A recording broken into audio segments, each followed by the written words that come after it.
12 të akuzuarit në rastin veteranët në përfundim të rigjykimit kërkuan aktgjykim lirues. Aktakuzën e prokurorisë speciale e cila i ngarkon Agim Qekun, Rustem Berishën e të tjerët se jashtëligjshëm aprovuan mira aplikacione për njohjen e statusit të veteranëve e quajtën me motive politike. Gjatë fjalës përfundimtare thanë se vendimi për njohjen e statusit ishte i qeverisë, jo i anëtarëve të komisionit. Atëherë për mendimin tim del që prokurori poshtoni të zhunka i dikujt ka me njek dhe ka me s'mjenik këtë proces. Domin Matmane ka sjellë prokurori Blaka, të cilin shumë e dëshirë do ta donin këtu të ishte dhe të ta përdornit ju autoritetin për ta sjellur.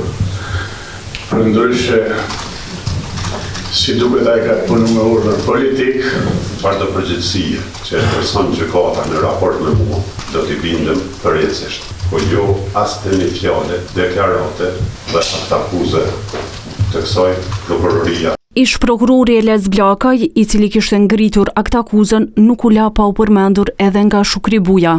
Shfrytëzoi këtë aktakuzë për të përfituar sistemimin për vete dhe familjen e tij, duke u lënë patatën e nxehtë prokurorit të tashëm. Tutje mbrojtja e tyre përfshir avokati Xhavit Jasharit Afrim Salihu shtoi se nga dëshmitarët e dëgjuar gjatë këtij rigjykimi nuk u provua përgjegjësia individuale e të akuzuarve.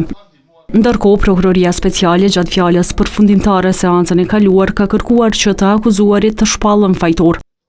Agim Qeku, Rustem Berisha, Shkumbin Demalia, Nureddin Lushtaku, Sadik Halit Tjaha, Qel Gashi, Shukri Buja, Ahmed Daku, Faik Fazliu, Smajle Lezaj, Fadil Shurdhaj dhe Xhavit Jashari në procesin e parë ishin liruar nga akuza. Vendimi në këtë rast, që sipas PSRK-s i ka shkaktuar dëm buxhetit të shtetit mbi 88.000 euro, do të shpallët të hënën e 28 prillit.